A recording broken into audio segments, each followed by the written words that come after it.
새벽 6시 반.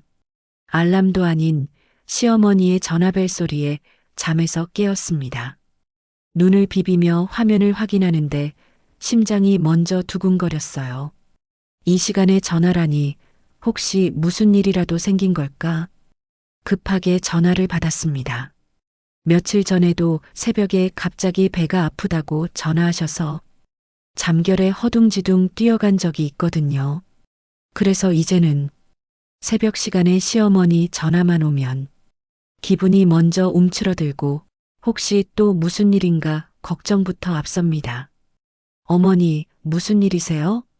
나 오늘 서울로 건강검진 가는 날이야. 아, 검진이구나. 다행이다 싶으면서도 머릿속이 빠르게 돌아가기 시작했어요.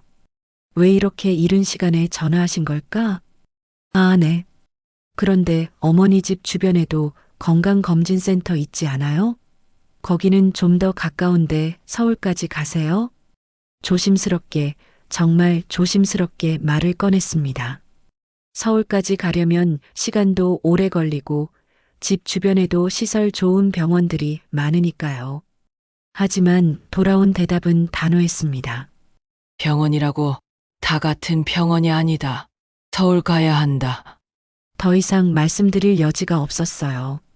시어머니의 목소리 톤에서 이미 결정된 일이라는 게 느껴졌으니까요. 아, 네, 알겠습니다. 그런데 그 다음에 나온 말이 문제였습니다. 근데 강아지가 혼자 있으면 짖어서 옆집에 미안하다. 내가 데리고 있어라. 순간 머릿속이 하얘졌어요. 오늘 저도 병원 예약이 있었거든요. 허리가 너무 아파서 몇 주 전에 예약해둔 정형외과. 재택근무를 하다 보니 자세가 안 좋아졌는지 최근 들어 계속 통증이 심해져서 더 이상 미룰 수 없어 잡아둔 날이었습니다. 어머니, 저도 오늘 병원 예약이 있어서요. 허리 때문에. 그래. 그럼 시간 맞춰서 보면 되지. 그렇게 간단한 문제였다면 제가 말씀드리지도 않았을 거예요. 강아지는 낯선 곳에 두면 불안해서 계속 짖고 집에 혼자 두면 더 심하게 짖거든요. 그렇다고 병원에 데리고 갈 수도 없고 결국 제 병원은 취소할 수밖에 없다는 걸 그 순간 직감했습니다. 네, 알겠습니다. 전화를 끊고 한참을 멍하니 앉아 있었어요. 병원 예약 취소 문자를 보내면서도 이게 맞나 싶었습니다. 제 몸도 아픈데 하지만 어쩔 수 없잖아요. 강아지를 방치할 수도 없고 시어머니께 다시 말씀드려봤자 너는 언제든 다시 예약을 잡으면 되지 않니? 라는 말만 돌아올 게 뻔했으니까요. 그 강아지 이야기를 하자면 참 복잡한 감정이 듭니다. 몇 달 전 시어머니 친구분이 강아지 사진을 SNS에 올렸는데 시어머니께서 귀엽네 한마디 했더니 친구분이 데려가서 키우라고 주셨다네요. 어머님은 강아지를 키워본 적도 없는 분이신데 그렇게 쉽게 데려오셨고 한 생명이 그렇게 주고받아졌습니다. 집에 데려온 그날 강아지는 벌벌 떨고 있었어요. 작고 연약한 몸으로 낯선 집, 낯선 사람들 사이에서 어찌할 바를 모르는 것 같았죠. 사람 곁을 떠나면 불안해서 울고 혼자 두면 공황 상태가 되는 아이. 아마도 이전에 버려진 경험이 있었던 것 같아요. 세상에 단 하나뿐인 생명인데 너무 쉽게 주고받으셨다는 생각이 지금도 지워지지 않습니다. 그 뒤로 강아지 용품은 다 제가 샀어요. 강아지를 키워본 적이 없는 어머니는 예뻐하는 것만 하시고 돌보는 일은 제가 다 했습니다.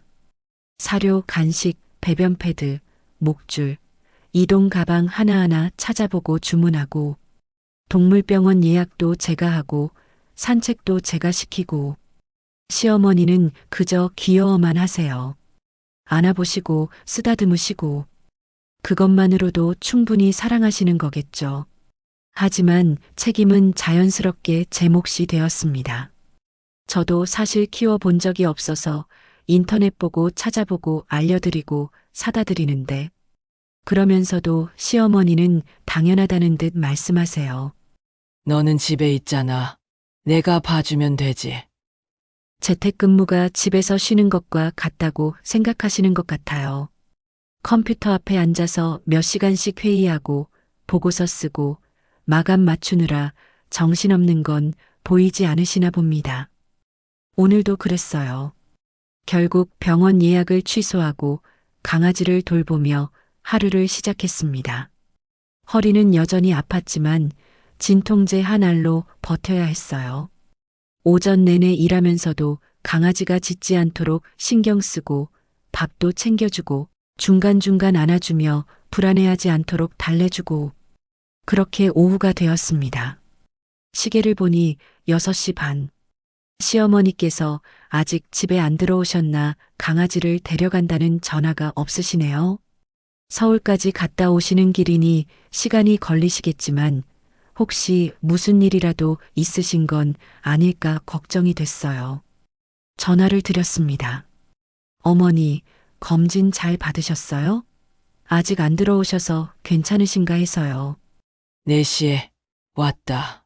네, 4시에 오셨다고요? 1시간 반 전에 이미 집에 들어오셨는데 아무 연락도 없으셨다는 말씀이신가요? 아, 그러셨구나. 그럼 오셨다고 한마디라도 해주시지 그러셨어요. 제가 걱정했잖아요. 조심스럽게, 정말 조심스럽게 말했습니다.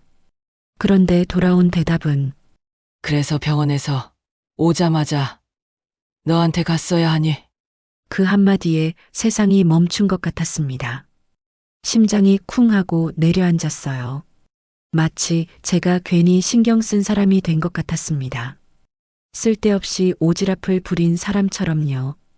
하루 종일 강아지 돌보느라 제 병원도 못 가고 일하면서도 계속 신경 쓰고 걱정되어서 전화까지 드렸는데 전화를 끊고 한참을 그 자리에 서 있었어요.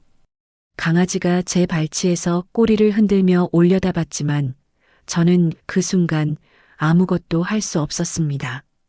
그냥 텅 빈 것 같았어요. 마음이. 저는 그저 걱정되어서 전화를 드린 것 뿐이었는데 왜 그런 말을 들어야 했을까요? 강아지가 제 다리에 몸을 비비며 올려다봤어요. 순수한 눈망울로 저를 바라보는 이 작은 생명은 아무것도 모르겠죠. 지금 제 마음이 얼마나 무너져 내리고 있는지 손이 떨렸습니다. 허리는 여전히 아팠고 머리도 지끈거렸어요. 하루 종일 컴퓨터 앞에 앉아 일하면서도 강아지 울음소리에 신경 쓰느라 집중도 제대로 못했거든요. 회의 중간에도 강아지가 짖으면 마이크를 끄고 달려가서 달래주고 다시 돌아와서 일하고 그렇게 버텨낸 하루였는데 제 병원 예약도 취소하고 아픈 허리 참으면서 강아지 돌보고 일까지 해내고 시어머니 걱정되어서 전화까지 드렸는데 돌아온 건 차가운 한마디였습니다. 그 말 속에 담긴 의미가 무엇이었을까요? 왜 쓸데없이 전화해서 귀찮게 하느냐는 걸까요? 내가 내 허락을 받고 집에 들어와야 하느냐는 걸까요? 내가 무슨 상관이냐는 걸까요?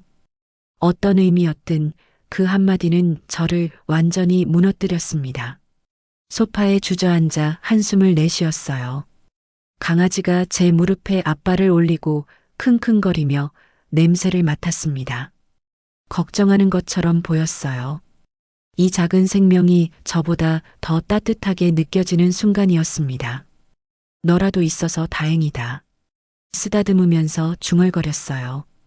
그런데 동시에 이런 생각도 들었습니다. 이 아이도 결국 제가 책임져야 하는 또 하나의 짐이구나. 아니, 짐이라고 생각하면 안 되는데. 생명인데. 이 아이에게는 아무 잘못이 없는데. 하지만 솔직히 너무 힘들었어요. 시어머니께서 데려오신 강아지인데 왜 모든 걸 제가 해야 하는지. 사료 사는 것도, 병원 가는 것도, 산책시키는 것도, 오늘처럼 집에서 돌보는 것도. 그러면서 시어머니는 당연하다는 듯이 말씀하시죠. 너는 집에 있잖아. 재택근무가 무슨 방학이라도 되는 줄 아시나 봐요.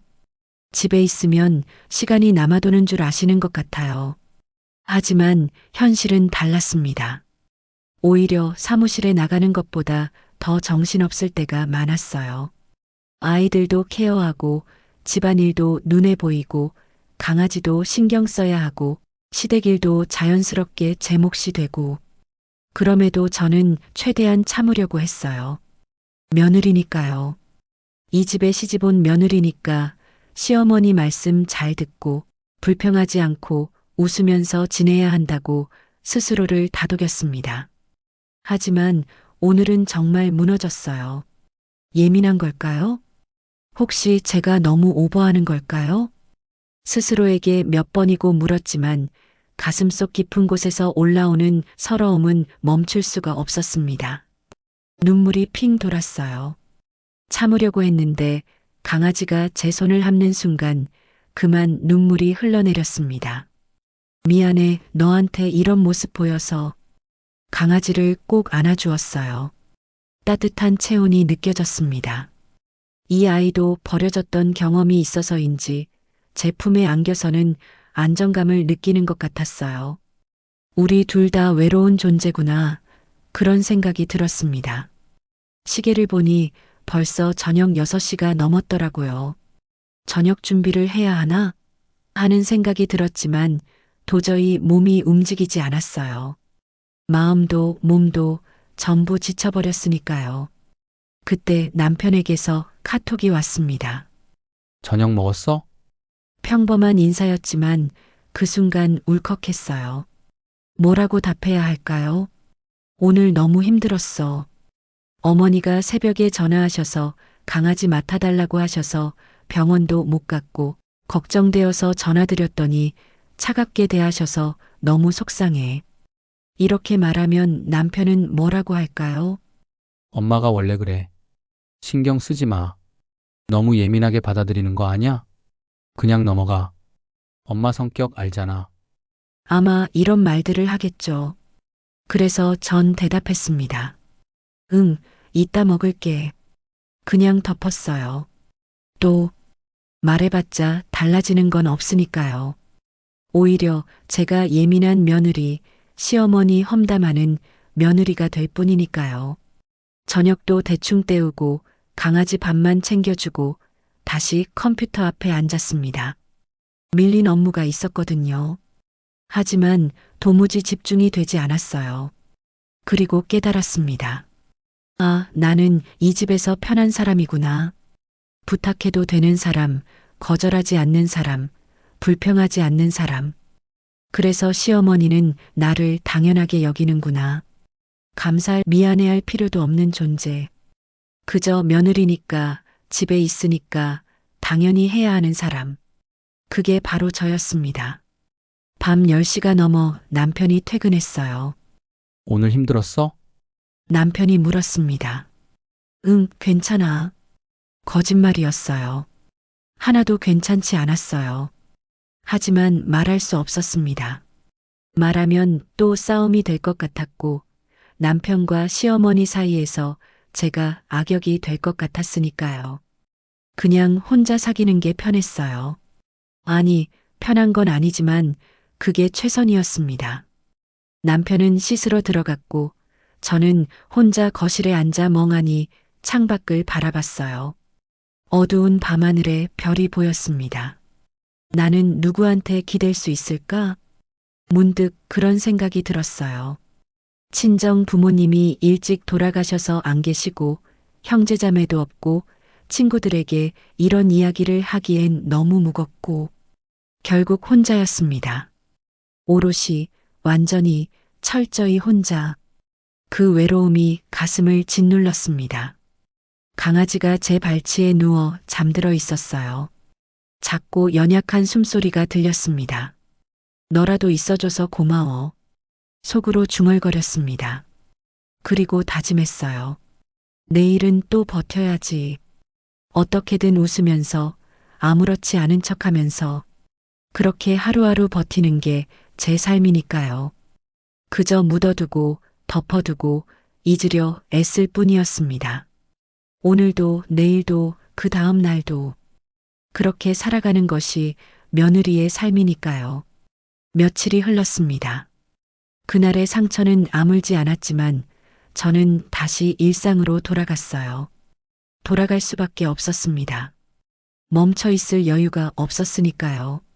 재택근무를 하고 강아지를 돌보고 집안일을 하고 그렇게 하루하루를 보냈습니다.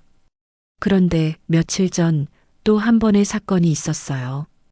부산에 사시는 시이모님께서 오셨나 봅니다.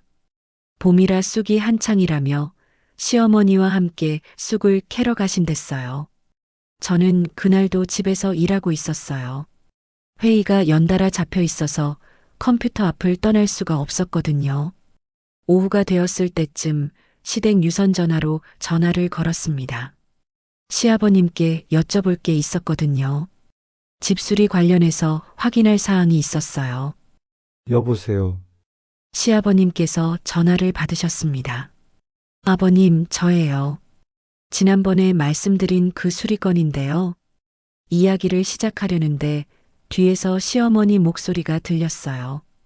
조금 멀리서 하지만 선명하게. 강아지 데려가라고 해요. 순간 심장이 멎는 것 같았습니다. 아버님, 지금 어디 가시나요? 제가 물었습니다. 아, 우리 지금 이모님하고 점심 먹으러 가려고. 아, 네. 그 순간 상황이 정리되었어요. 시부모님 두 분과 시이모님 세 분이서 점심을 드시러 나가시는 거였고 시어머니는 제게 강아지를 데리고 가라고 하신 거였습니다. 전화 통화 중에 시아버님께 옆에서 그렇게 말씀하신 거였습니다. 제가 마치 강아지 보관소인 것처럼 얼굴이 화끈거렸어요. 수화기를 든 손이 떨렸습니다. 아, 네, 알겠습니다. 그럼 조심히 다녀오세요. 최대한 평온한 목소리로 말하고 전화를 끊었습니다. 하지만 평온한 건 목소리뿐이었어요. 속은 부글부글 끓어올랐습니다. 저는 오늘도 재택근무 중이었습니다. 점심시간 사이에 급한 용무라 전화를 드린 거였어요. 일하고 있는 사람한테 그것도 미리 상의도 없이 다짜고짜 그렇게 말씀하시는 게 맞나요? 맛있는 점심 먹으러 갈 건데 같이 갈래라고 물어보시지는 못할 망정 저는 강아지나 돌보는 사람인가요? 강아지를 사랑하는 건 맞지만 그렇다고 제가 펫시터는 아니잖아요. 그런데 그 한마디는 저를 완전히 기능으로만 본 것 같았습니다. 밥하는 사람, 청소하는 사람, 강아지 맡기는 사람. 그 이상도 그 이하도 아닌 컴퓨터 화면을 멍하니 바라보다가 다음 회의 시간이 되어 부랴부랴 접속했어요. 하지만 회의 내용이 귀에 하나도 들어오지 않았습니다. 머릿속에서는 계속 그 말이 맴돌았으니까요. 회의가 끝나고 저는 주방으로 가서 물을 한 잔 마셨습니다. 손이 계속 떨렸어요. 화가 난 건지 서러운 건지 모욕감을 느낀 건지 감정이 복잡하게 얽혀 있었습니다. 그때 강아지가 제 발치로 다가와 꼬리를 흔들었어요. 너는 아무것도 모르지? 쓰다듬으며 중얼거렸습니다. 이 아이는 정말 순수하게 저를 좋아해 주는데 왜 저는 이 아이를 볼 때마다 복잡한 감정이 드는 걸까요? 사랑스럽기도 하지만 동시에 부담스럽기도 하고 이 아이 때문에 제 삶이 더 복잡해졌다는 생각도 들고 하지만 이건 강아지 잘못이 아니에요. 이 아이는 아무 죄가 없어요. 모든 건 상황의 문제였습니다. 저녁 8시쯤 시부모님께서 집에 들어오셨습니다. 시어머니께서 현관문을 여시며 말씀하셨어요. 이거 아범 줘라. 시어머님께서 비닐봉지를 하나 들고 계셨어요. 아, 감사합니다. 받아보니 1인분이었어요. 포장된 순대국 1인분. 시부모님 2분, 시이모님 3분이서 순대국을 드시고 오시면서 싸우신 거였습니다. 사오실 거면 제 것하고 애들 것까지 싸우시지 가족의 일원이 아닌 것 같아 서운함이 밀려왔습니다. 저는 그냥 필요할 때 쓰는 사람. 강아지 맡길 때, 집안일 시킬 때, 뭔가 부탁할 게 있을 때, 그럴 때만 찾는 사람, 함께 즐거운 시간을 보내거나 감정을 나누거나 가족으로서의 유대감을 느끼는 대상은 아닌 것 같았어요. 과연 나는 이 집에서 어떤 존재일까? 그런 생각들이 머릿속을 가득 채웠습니다. 남편은 아직 퇴근하지 않았고 집은 조용했습니다. 저는 이어폰을 끼고 업무를 마저 했습니다. 그날 밤 남편이 들어왔을 때 저는 이미 잠든 척하고 있었어요. 말하고 싶지 않았어요. 말해봤자 달라지는 건 없을 테니까요. 강아지 데려가라고 해요. 그 말은 여전히 제 가슴 한구석에 날카로운 가시처럼 박혀 있었습니다. 뽑아낼 수도 없고 그렇다고 아물지도 않는, 그냥 그렇게 아픈 채로 남아 있었습니다. 여전히 설명되지 않는 묘한 서운함. 그게 제 마음을 짓눌렀습니다. 시간이 흐를수록 깨달았습니다. 제가 시어머니께 편한 사람이라는 걸, 편하다는 게 좋은 의미가 아니라는 것도요. 시어머니께 힘들다고, 바쁘다고, 오늘은 어렵다고 여러 번 말씀드렸습니다. 조심스럽게 최대한 예의를 갖춰서요. 어머니, 저 오늘 회의가 많아서 강아지 돌보기가 좀 어려울 것 같아요. 어머니, 제가 입원 주는 일이 너무 많아서요. 어머니, 제 허리가 아직도 안 좋아서 무리하면 안 될 것 같아요. 하지만 돌아오는 대답은 언제나 똑같았습니다. 너는 집에 있잖냐? 그 한마디면 모든 게 끝이었어요. 제 상황, 제 일정, 제 건강 상태 전부 무의미해졌습니다. 집에 있다는 것, 그것만이 중요했어요. 집에 있으면 시간이 넘치는 줄 아시나 봐요. 집에 있으면 일이 없는 줄 아시나 봐요. 집에 있으면 아프지 않은 줄 아시나 봐요. 재택근무라는 게 시어머니 눈에는 그저 집에서 노는 것으로 보이는 것 같았습니다. 어느 날은 이런 일도 있었어요. 제가 화상회의 중이었는데 강아지가 짖기 시작했습니다. 급하게 마이크를 끄고 달려가 강아지를 달래야 했죠. 회의에 다시 접속했지만 강아지는 계속 움직이려고 했고 저는 한 손으로 강아지를 안은 채 회의를 진행해야 했어요. 카메라를 끄고 진행했지만 동료들이 제 목소리가 불안정하다는 걸 눈치챘는지 괜찮으세요? 라고 물어봤습니다. 네, 괜찮습니다. 거짓말이었어요. 하나도 괜찮지 않았어요. 하지만 뭐라고 말할 수 있겠어요. 시어머니가 강아지를 안 봐주셔서 회의에 집중할 수 없다고 말할 수는 없잖아요. 그날 저녁 남편에게 조심스럽게 말했습니다. 여보, 내가 일할 때는 어머니가 강아지를 좀 봐주시면 안 될까? 회의 중에 강아지가 짖으면 정말 곤란해. 남편은 핸드폰을 보며 대답했어요. 엄마도 바쁘시잖아. 그냥 내가 알아서 해. 나도 일하는데. 너는 집에 있잖아. 엄마는 나가셔야 하고. 그 순간 알았어요. 남편도 똑같이 생각하고 있다는 걸.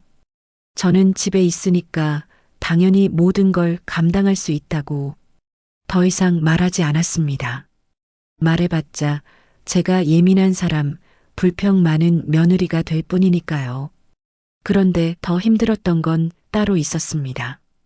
어느 날 시어머니께서 이웃집 아주머니와 대화하시는 걸 우연히 들었어요. 제가 현관에서 택배를 정리하고 있을 때였습니다. 거실에서 시어머니와 이웃 아주머니의 목소리가 들렸어요. 며느리가 착하네. 이웃 아주머니께서 말씀하셨습니다. 그때 시어머니께서 웃으시며 하신 말씀, 예, 아주 착하지요. 밝고 자랑스러운 목소리였어요. 마치 며느리를 얼마나 잘 대하는지 자랑하시는 것처럼. 택배 상자를 들고 있던 제 손이 멈췄습니다. 착하다고? 그게 무슨 의미인지 곰곰이 생각해 봤어요. 요즘은 착하면 바보라고 한다던데. 착한 저를 편하게 이용하시는 것 같아서 마음이 아팠습니다.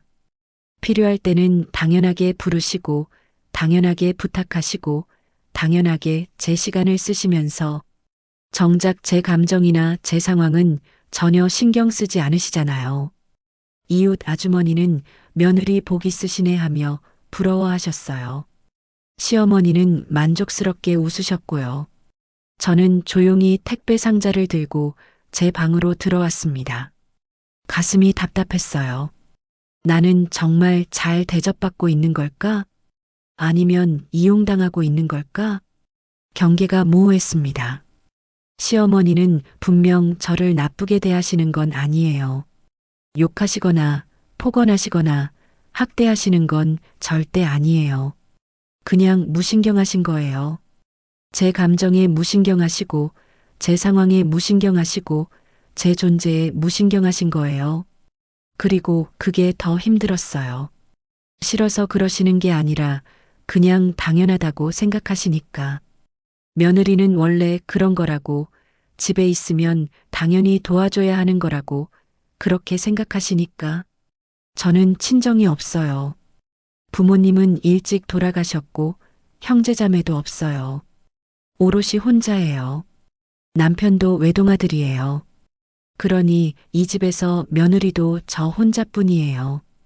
비교 대상도 없고 의지할 곳도 없어요. 그래서 처음에는 생각했어요.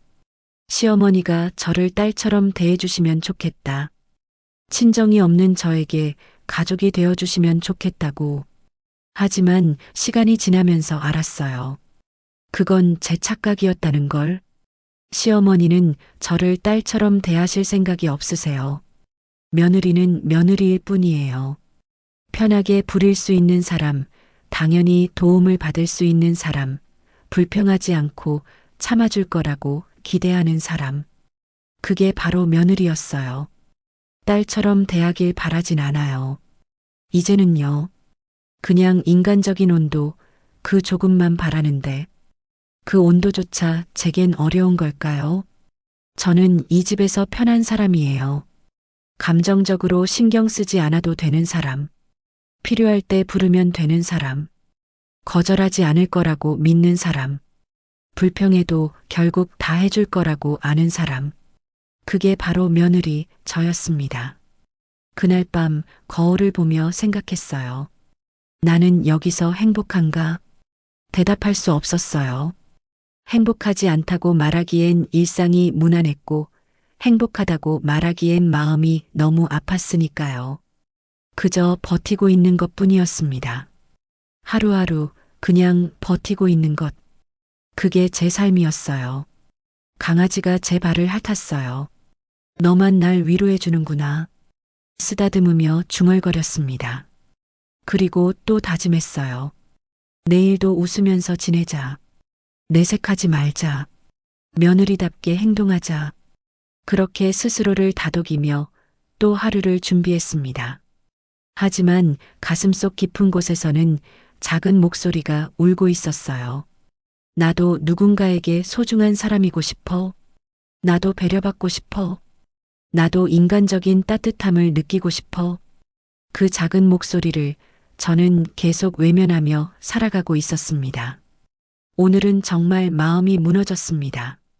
저도 누군가의 딸이었고 누군가의 보호받아야 할 사람이었는데 이제는 그럴 곳이 없습니다.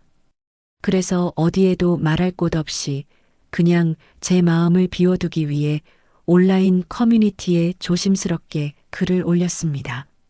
그리고 댓글들이 달리기 시작했어요. 재택근무라고 해도 몇 시부터 몇 시까지는 전화는 받아도 나가진 못하게 회사 환경에 변화가 생겼다고 하세요. 그리고 아예 집에도 못 오게 하기. 걔는 못 봐드린다고 못을 박으세요. 진짜 며느리들이 호의로해주는 행동을 나중에는 당당히 요구하게 되는 것 같아요. 처음이 좀 힘들지만 계속 못한다 하시고 전화도 바로바로 받지 마세요. 나중에는 거기에 적응하시더라고요.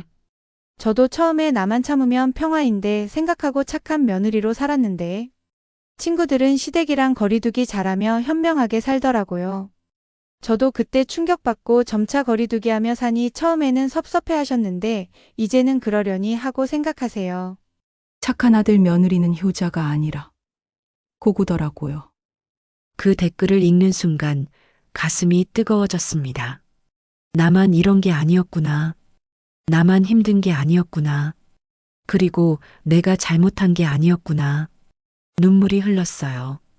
하지만 이번에는 서러워서가 아니라 위로받은 것 같아서였습니다. 변해야 한다. 그날 밤 저는 결심했습니다. 더 이상 착한 며느리로만 살 수 없다고. 제 삶을, 제 시간을, 제 건강을 지켜야 한다고. 며칠 후 시어머니께서 또 전화하셨습니다.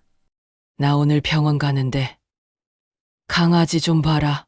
예전에 저라면 네, 알겠습니다 하고 바로 받았을 거예요. 하지만 이번에는 달랐습니다. 어머니, 죄송하지만 오늘은 어려울 것 같아요. 왜? 너 집에 있잖아.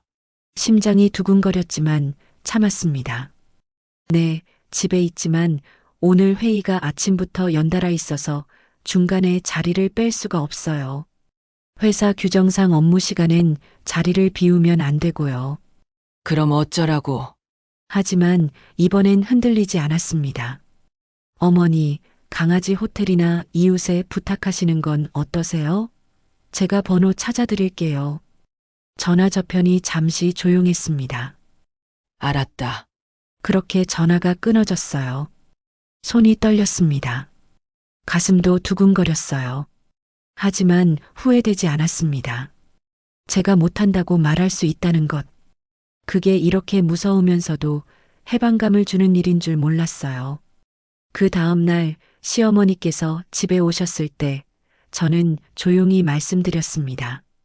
어머니, 제가 재택근무라고 해서 언제든 집안일을 도울 수 있는 건 아니에요. 회사 업무 시간에는 사무실에 출근한 거랑 똑같아서 자리를 비우거나 전화를 받기 어려워요. 그래? 네. 그래서 앞으로는 미리 말씀해 주시면 제 일정 조율해 볼게요. 갑자기는 어려워요. 알았다. 짧은 대답이었지만 그걸로 충분했습니다. 남편에게도 말했어요. 여보, 나도 일하는 사람이야. 집에 있다고 해서 시댁일을 다 떠맡을 순 없어. 당신도 잘 안 하는 걸 내가 다 할 순 없어. 알았어. 남편도 처음엔 당황스러워했지만 제가 단호하게 말하자 더 이상 반박하지 않았습니다. 처음엔 정말 힘들었어요. 시어머니께서 전화하실 때마다 가슴이 두근거렸고 제가 냉정한 며느리가 된 것 같아 죄책감도 들었습니다. 하지만 시간이 지나면서 변화가 보였어요. 시어머니께서 강아지를 데리고 나가실 때 미리 말씀하시기 시작했습니다. 내일 병원 가는데 강아지 좀 봐줄 수 있냐? 어머니, 제가 일정 확인해 볼게요. 그리고 정말 안 될 때는 죄송하지만 그날은 어려워요라고 말했습니다. 처음 몇 번은 서운해 하시는 것 같았지만 점점 그러려니 하셨어요. 그리고 놀랍게도 시어머니께서 스스로 해결책을 찾으셨습니다. 이웃집에 부탁하시거나 시아버님께 부탁하시거나 아예 강아지를 데리고 나가시거나 아, 내가 안 해드려도 방법은 있구나. 그걸 알았을 때 제 어깨가 한결 가벼워졌어요. 전화도 바로바로 받지 않기 시작했습니다. 업무 시간엔 무음으로 해두고 일이 끝나면 그때 전화드렸어요. 어머니, 전화 못 받아서 죄송해요. 회의 중이었어요. 알았다. 처음엔 섭섭해 하시는 것 같았지만 계속 그러니까 익숙해지셨어요. 그리고 급한 일이 있을 때는 문자를 먼저 보내기 시작했습니다. 제가 경계를 만들자 시어머니도 그 경계를 존중하기 시작하신 거예요. 어느 날 거울을 보며 생각했습니다. 나는 변했다. 착한 며느리, 참는 며느리, 불평하지 않는 며느리. 그런 모습은 이제 없었어요. 대신 제 목소리를 내는 며느리, 제 한계를 분명히 아는 며느리, 제 삶을 지키는 며느리가 되어 있었습니다. 그게 나쁜 며느리일까요? 아니요. 그게 건강한 며느리였습니다. 호의를 베푸는 것과 호구가 되는 건 다른 거였어요. 당신 아들도 잘 안 하는 것을 제가 모두 떠안을 필요는 없었어요. 제가 큰 착각을 하고 있었던 겁니다. 착하게만 대하면 인정받고 사랑받고 가족이 될 수 있다고. 하지만 진실은 달랐어요. 제가 저를 지켜야 가족도 저를 존중하게 된다는 것. 제가 제 목소리를 내야 제 자리를 지킬 수 있다는 것. 지금도 쉽지 않습니다. 가끔은 죄책감이 들 때도 있고 내가 너무 한 건 아닐까 싶을 때도 있어요. 하지만 예전으로 돌아가고 싶진 않아요. 저는 지금도 애쓰고 있습니다. 가정을 지키고 일하고 시댁을 존중하려고 노력하고 하지만 그 가운데 저 자신도 잃지 않겠다고 조용히 작게 다짐해 봅니다. 강아지가 제 무릎에 올라와 얼굴을 핥았어요. 우리 이제 좀 숨 쉴 수 있겠지? 쓰다듬으며 웃었습니다. 이제는 웃음이 진짜였어요. 억지로 짓는 미소가 아니라 진심에서 우러나오는 웃음이었습니다. 오늘 하루 버틴 나에게 조금은 미안하지만 조금은 잘했다고 스스로 토닥여 봅니다. 그리고 내일도 모레도 계속 이렇게 살아가겠다고 다짐합니다. 제 목소리를 잃지 않고 제 삶을 포기하지 않고 제 존재를 지켜가면서 그게 바로 며느리이기 이전에 한 사람으로서의 제 모습이니까요. 나는 호구가 아니야. 나는 소중한 사람이야. 작게 중얼거렸습니다. 그리고 그 말을 믿기 시작했어요. 진심으로. 착한 며느리는 효자가 아니라 호구입니다. 여러분, 호의를 베풀 때 자신을 잃지 마세요. 당신도 존중받을 자격이 있습니다.